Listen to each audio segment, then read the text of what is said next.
Мне буквально через полчаса уходить, но здесь рядом. Я успею.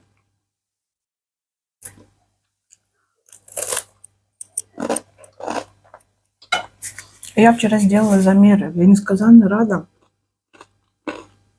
Мои замеры меня радуют. Хотела взять ежедневник, но забыла, потому что тороплюсь. Мы вообще в пятницу вчера должны были уехать к бабушке.